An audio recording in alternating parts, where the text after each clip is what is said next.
But yeah, gotta continue dating. I have a niece and a nephew. They're awesome. I love spending time with them, man. They're so cool. My nephew, his name's Zach. He's 5 years old. I was babysitting him the other day. I pick him up from school, bring him back to my sister's house. I'm like, Zach, what do you want to do now? You want to play a game or something? He's like, yeah, we could play a game that my friend Jared at school taught me. So I'm like, all right, you can tell me the rules, tell me how to play. And he goes, okay, well, we just pull our pants down and we smell each other's butts. What? What, Zach? That's what he said to me, man. True story. So we're 5 minutes into the game. Like, this is stupid. How are you gonna win this game? What's the point? It's like, it's 10-9, it's a nail biter. How are you awarding points?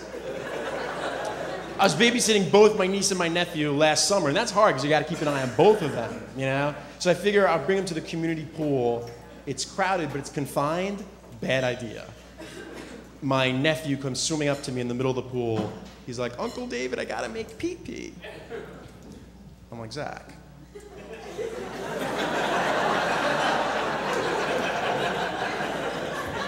Go in the pool. So he looks confused, but I think he's got it. I get out of the pool, and I walk to the diving board. I notice Zach gets out of the pool, too. Only he's not walking to the diving board. He walks to the edge of the pool. Spider-Man bathing suit around his ankles.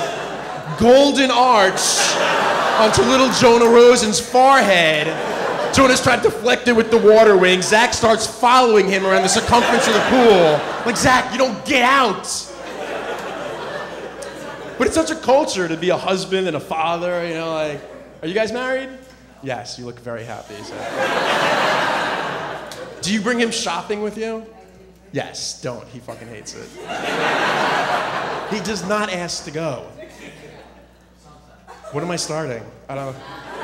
I'm actually shocked that I grew up to be at least a relatively well-adjusted heterosexual, considering my first exposure to the female form was when I was 6 years old and my mother dragged me into the communal dressing room of Loman's with her.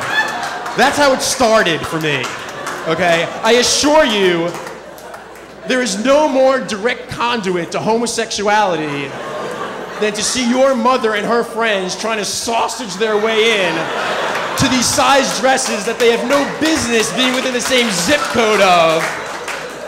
I'm like, Mom, why did you have to bring me into the dressing room with you? She's like, I didn't want to leave you outside. You'd get kidnapped. It could be traumatizing.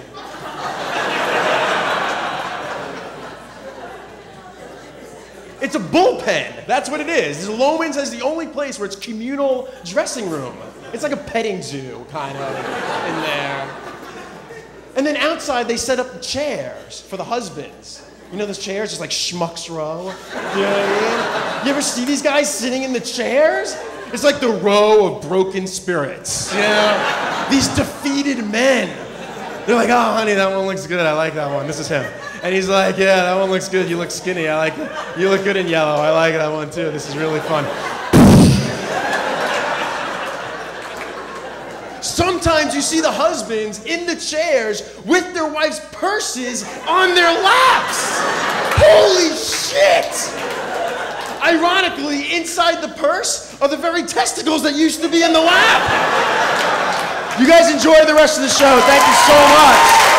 Here's my friend Matt. Keep it going for Dave Siegel, ladies and gentlemen.